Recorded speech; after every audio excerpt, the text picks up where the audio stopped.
안녕하세요. 미국 주식을 탐구하는 미탐TV입니다.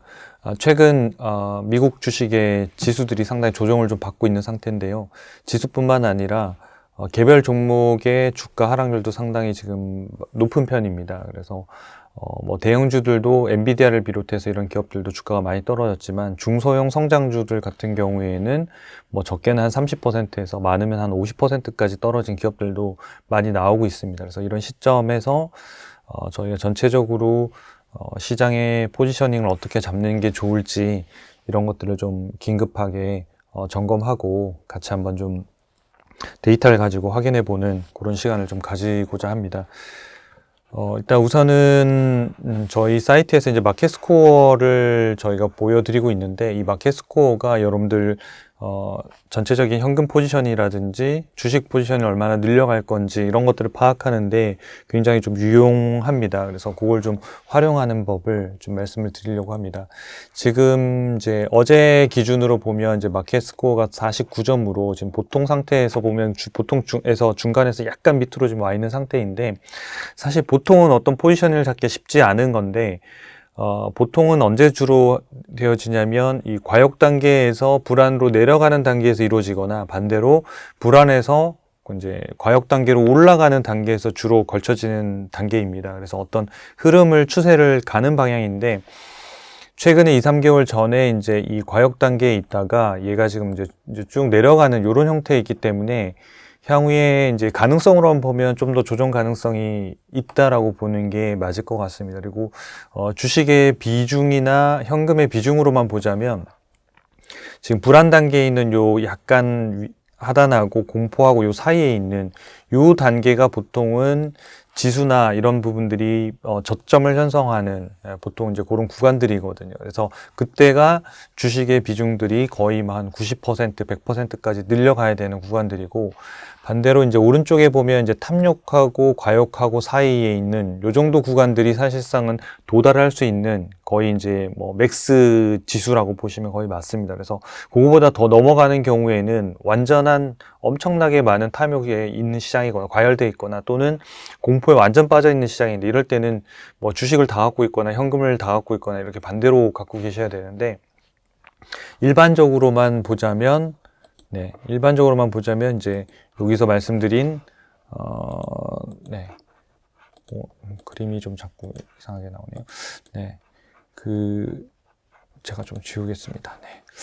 요 과역하고 탐욕하고 있는 사이가 현금을 상당히 많이 늘려야 되는, 그러니까 주식 비중을 줄여야 되는, 최소한 여기에서는 현금을 한 50% 이상은 확보하는 게 좋은 거고요. 반대로 이제 불안해서 공포하고 있는 요 사이에서는 주식의 비중을 한 80% 내지는 90%까지 끌어올려야 되는 이런 형태라고 보시면 됩니다. 보통에 있는 이런 형태들은 한 60, 70% 정도의 주식 비중을 가지고 있다, 이렇게 보시면 될 것 같아요. 그래서 여기서 점점 불안 쪽으로 내려갈수록 오히려 주식을 팔아야 될 때가 아니라 주식의 비중을 늘려서 요 형태에서 주식을 매수하는 비중을 높이는 게 좋다. 예전에도 저희가 데이터에서 한번 보여드렸습니다만은, 이 데이터가 공포나 불안 요 단계에 있으면 보통 1개월 내에 지수 상승률이 10% 이상 나오는 것들이 상당히 대부분이 발생하고 있거든요. 그렇기 때문에 지수가 10% 정도 올라간다는 건 한 달에 상당히 강세장이라고 보면 되거든요. 그러니까 그 기간 동안 개별 종목들은 이렇게 좀 성장성 있는 기업들은 뭐 한 30%씩 뭐 이렇게 반등할 수 있기 때문에 그 기회를 사실상 놓치면 다음번에 이런 자산을 회복하는 데 상당히 오랜 시간이 걸리기 때문에 그렇습니다. 그래서 마켓 스코어를 좀 잘 활용하시면 여러분들이 전체적인 포지셔닝을 잡는 게 좋으실 것 같고요. 어쨌든 지금은 뭐 현금을 다 소진해서 주식을 다 매수하는 것보다는 아직은 현금을 한 20, 30% 정도는 유지하고 계시는 게 좋다. 그래서 조금은 더 조정을 받았을 때 불안이나, 그러니까 불안의 밑에 있는 단계 또는 혹시라도 공포에 있는 상단 단계까지 정도에 빠졌을 때는 조금은 더 용기를 내서 나머지 현금을 소진해서 하는 방식의 현금 포지션을 좀 활용하시는 게 좋을 것 같습니다. 그래서 요 마켓 스코어는 지금 당일날 날짜만 보여드리고 있지만 저희가 이제 누적된 데이터들을 가지고 있어서 향후에는 이 지수와 함께, 스코어 지수와 함께 실제로 S&P 지수와 나스닥 지수가 어떻게 움직였는지를 같이 보여드릴 예정입니다. 그렇게 되면 이 스코어가 지수하고 어떤 관계로 움직이는지 장기적인 데이터를 확인하실 수 있으실 거고, 조금은 데이터에 근거해서 현금 포지션이나 주식의 어떤 비중을 조정하는데 도움이 되실 것 같습니다. 네, 이제 지수를 한번 좀 살펴보도록 하겠습니다. S&P 500 인덱스를 보면 최근에 이제 주가가 조정을 많이 이렇게 좀 받았는데요.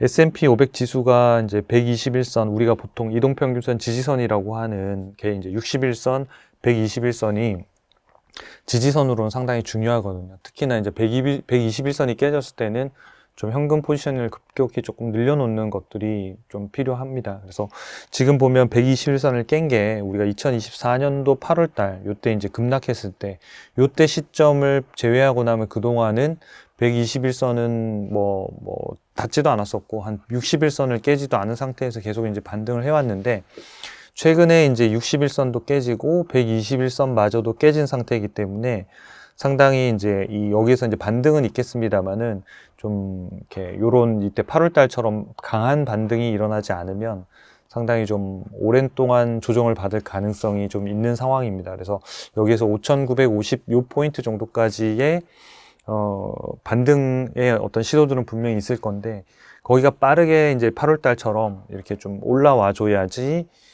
이런 상승 추세가 다시 회복이 될 텐데, 그렇지 않으면 좀 조정이 생각보다는 조금 길어질 수 있다. 그래서 그 기간이 짧게는 한 3개월에서 길면 한 6개월 정도는 한 지수 조정이 일어날 수 있고, 대략 봤을 때 한 10% 정도의 지수 조정 가능성은 있어 보입니다. 근데 그 기간 동안 지수는 10%인데 개별 종목으로는 한 30%씩 40%씩 빠지다 보니까 상당히 좀 어려울 수 있거든요. 그래서 현금 비중은 아까 마켓스코어에서도 말씀드렸지만 한 20-30% 정도는 좀 유지하고 계시는 게 좋겠다, 이렇게 보시면 될 것 같고요.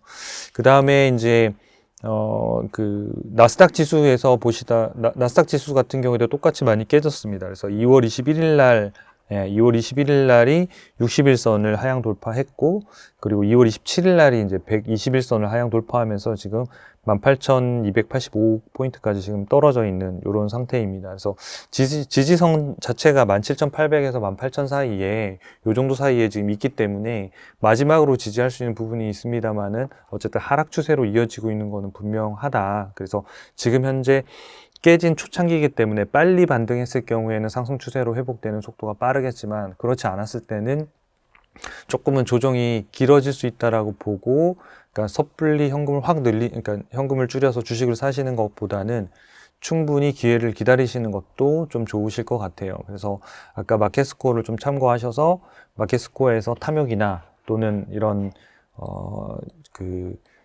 과욕이나 이런 형태가 아니라 실제로 조금은 더 밑으로 내려와 있는 이제 뭐 공포라든지 불안 단계라든지 이런 단계에 왔을 때 나머지 현금을 소진한다라고 생각하시는 게 좋을 것 같아요. 그래서 한 7-80% 주식 갖고 있는데 올랐는데 너무 아깝잖아요. 뭐 그럴 수 있지만 리스크에 대한 부분들을 우리가 감안하지 않을 수 없기 때문에 그런 부분들을 좀 감안하셔가지고 전체적인 좀 포지션을 잡으시면 좋을 것 같습니다. 그래서 지금은 저희가 이제 그동안 성장주 발굴법이나 이런 통해서 종목들을 쭉 소개해 드렸는데, 사실 이런 시장에서는 종목들 자체를 뭔가를 언급하는 것 자체가 상당히 섣부른 이런 시기일 수 있어서 이런 장에서는 그러면 도대체 나머지 종목을 압축한다면 어떻게 하는 게 좋을 것인가, 그런 측면에서 한 2가지 포인트를 좀 말씀을 드리려고 합니다. 첫 번째는 그나마 지수가 무너졌지만 상승 추세가 살아있는 기업들, 그러니까 그런 기업들을 위주로 1차적으로 추리는 방법이거든요. 그래서 하단에 보시면 이제 발굴 메뉴에 들어오셔가지고 여기 보면 골든 크로스라고 있는데, 이 골든 크로스 메뉴가 21선이, 그러니까 이제 지수 이동 평균선이 21선이 61선을 상향 돌파한 케이스거든요. 그래서 얘는 아직까지 상승 추세가 살아있기 때문에 그나마 이 중에서 고르는 것. 근데 보통은 이제 지수가 이제 깨지기 시작하면 종목들도 버티기 쉽지는 않거든요. 근데 상대적으로 좀 그래도 강한 아이들이 이제 골든 크로스를 발생시켜서 그나마 개별 종목별로 이슈별로 가는 기업들이 상대적으로는 조금은 더 유망하다, 이렇게 볼 수 있겠습니다. 그래서 골든 크로스를 한번 눌러보면 여기에서 이제 애플, 일라이릴리, P&G, 존슨앤존슨, 에브비, 코카콜라 이렇게 보면 뭔가 굉장히 그 소비재 중심의 약간 보통 우리가 방어주라고 하잖아요. 경기 방어주와 관련된 기업들이 그나마 골든 크로스를 만들어내고 주가가 좀 버티고 있다 이렇게 볼 수 있거든요. 그래서 보통은 이제 지수가 크게 하락하면 그때 이제 버텨주는 종목들이 이렇게 소비재 기업들, 제약주 이런 것들이 보통 버텨주거든요. 반대로 상승장에서는 얘네들이 크게 많이 오르지는 않거든요. 상승장에는 결국은 테크놀로지나 IT나 반도체 이런 데들이 갈 수밖에 없고, 조정을 받는 기간에는 성장주보다는 오히려 이렇게 탄탄한 소비재들이라든지 경기 방어주들이 상승률이나 예상 EPS 성장률은 상대적으로 낮지만 그래도 잘 버티는 이런 모습들을 보입니다. 한번 좀 볼게요. 일라이릴리 같은 경우에도 요때 이제 최근 한 달 동안 골든 크로스가 발생한 기업들을 전체를 보여드리고 있는데요. 여기 보면 이제 일라이릴리가 요때 이제 발생한 거죠. 그러니까 좀 뭐 한 3주 전쯤에 발생했다고 봐야 되겠네요. 그래서 이렇게 한번 눌러볼게요. 그래서 일라이릴리 눌러보면 현재 보유 신호고, 실제로 신호는 이제 785달러의 이제 매수 신호가 나와서 현재 911달러인데 보유하고 있는 이런 형태가 될 것 같습니다. 그리고 스마트 스코어가 83점이니까 전체적으로 엄청나게 높은 거죠. 그래서 미국 전체 상장 기업들 중에서 상위 1%고, 그동안은 주가가 좀 조정도 받기도 하고 했었는데 1년 동안의 차트를 보면 이때 고점이 940달러에서 거의 한 700달러, 750달러까지 빠졌다가 다시 지금 900달러까지 올라온 상태거든요. 그러니까 분명히 지수도 좋고 밸류에이션도 지금도 낮은 상태였기 때문에 지수가 상당히 빠르게 지금 회복되고 있는 것을 알 수 있습니다. 그래서 골든 크로스라고 하는 종목들이 결국은 이런 상승 추세가 살아있는 기업들을 찾는 거거든요. 그 다음에 밸류에이션을 좀 살펴봐도 과거에 이렇게 매우 저평가 있는 상태, 지금 아까 700달러 때까지 떨어졌을 때가 지금 보면 거의 밑에 있는 점선에 거의 달하는 정도 수준까지 빠져 있는 상태거든요. 그래서 매우 저평가에 있다가 지금 주가가 쭉 올라오고 있지만 여전히 저평가보다도 밑에 있는 여전히 저평가 상태다. 그래서 왜냐하면 이 밸류에이션의 밴드로 보시면 이렇게 상향되면서 계속 좀 올라오고 있잖아요. 그러니까 기업 가치가 올라오고 있고 실적이 좋아지면 계속 올라오고 있는데 주가만 지금 950달러에서 700달러대까지 떨어져 있는 그런 상태였거든요. 결국은 그래서 기업 가치를 따라서 올라가고 있고 회복되는 상태입니다. 그래서 이 기업의 하단에 이제 실적이나 이런 것들도 같이 좀 살펴드릴 텐데, 이 종목 진단을 보시면 아까 점수가 상당히 높았습니다만은 성장성이 85점이라는 건 되게 높은 거거든요. 그런데도 불구하고 주가만 계속 빠졌으니까 좀 이상한 거죠. 재무 안전성 70점, 수익성 95점, 독점력 100점, 현금 창출력 60점. 전체적으로 보면 엄청나게 높은 점수를 보여주고 있고요. 그 다음에 이 EMA 차트라고 하는 게 결국은 이제 수급과 관련된 또 이제 모멘텀과 관련된 부분들인데, 이때 이제 좀 깨졌죠. 깨졌다가 지금 최근에 이제 여기서 이제 뭔가 회복이 되는, 그래서 골든 크로스가 발생하는, 그래서 이 골든 크로스를 개별 종목마다 발견하기는 쉽지 않으니까 아까 그 메뉴에서 발굴하시면 일라이릴리처럼 최근에 한 달 이내에 이렇게 골든 크로스가 발생한 기업들을 빠르게 찾을 수 있는 장점이 있습니다. 그래서 골든 크로스가 발생한 종목들은 추세가 좀 살아있는 형태이기 때문에 이런 약세장에서 상대적으로 강세를 좀 보이거나 잘 버틸 수 있다. 그 중에서 좀 성장성이 있는 이런 기업들을 찾으시면 조금은 더 이런 어려운 장에서 조금은 더 종목들을 발굴하는데 조금 유용하실 것 같습니다. 하단에 내려보면 이제 EPS 방향들이 결국 가는 방향인데, 요런 이제 주가들이 조정을 받을 때가 좋은 거고, 여기 자체가 주가 EPS 차트가 밸류에이션을 말씀드리진 않아요. 왜냐하면 주가와 EPS의 관계를 설명하는 거고, 이 주가는 향후의 EPS 방향을 따라간다라고 제가 말씀을 드렸기 때문에 장기적으로는 우상향할 것이다. 하지만 이 밸류에이션 자체를 보려고 하면 이 차트를 보시는 게 아니라 아까 위에 있던 제가 좀 전에 보여드렸던 밸류에이션이라고 하는 그 박스 차트를 보셔야 되는 거예요. 얘는 밸류에이션을 나타내는 게 아니라 향후의 주가가 우상향할 건지 하향할 건지 또는 조정받을 것인지 뭐 이런 것들을 좀 보여주는, 그러니까 미리 보여주는 선행 지표로서 역할을 하는 거지, 이 주가의 파란 선이 이 선보다 위에 있다고 해서 고평가고 밑에 있다고 해서 저평가고 이런 뜻은 아닙니다. 제가 여러 번 말씀드리지만 요 왼쪽에 있는 값들이 거의 비슷할 때는 의미가 있다. 그러니까 이제 이 비율이 비슷할 때는 의미가 있지만 그렇지 않을 때는 위에 정확한 거는 밸류에이션 차트를 보시는 게 가장 정확하다, 이렇게 말씀을 드렸고요. 그 다음에 하단에 내려보시면 이제 요 성장성이 나오잖아요. 올해 예상치가 매출액이 30%니까 엄청나게 많이 성장하는 거죠. 작년에도 32%고 올해도 30%. 그다음에 내년에도 한 20%니까 매출액 성장률을 보면 엄청나게 높은데 주가만 빠졌던 케이스고. 그다음에 EPS로 봐도 작년에 100%, 그러니까 2배 오른 거죠. 올해도 84%, 내년에도 27%. 그러니까 상당히 빠르게 올해도 성장이 예상이 되기 때문에 주가가 빠졌을 때, 그리고 주가가 엄청나게 많이 저평가됐을 때 상당히 좋은 이런 기회를 줄 수 있다는 거죠. 그런데 이렇게 수급들이 회복이 되는 이런 시점들이 요 차트로 보면 2월 달 뭐 한 초, 2월 한 8, 9일 이런 정도가 됐을 거고요.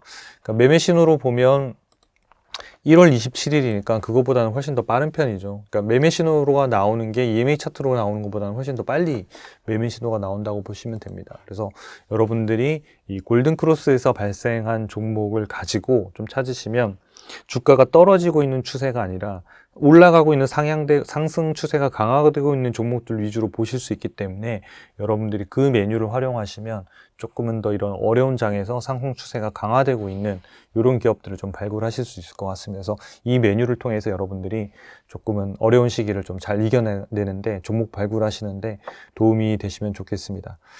다음 시간에는 이 똑같은 골든 크로스긴 한데 조금은 더 좀 더 보수적인 관점에서 그러니까 배당과 관련된 부분들을 종목들을 찾아서 좀 그걸 어떻게 판단하는지를 좀 한번 말씀을 드리도록 하겠습니다. 네, 도움이 되셨다면 구독과 좋아요 부탁드립니다. 감사합니다.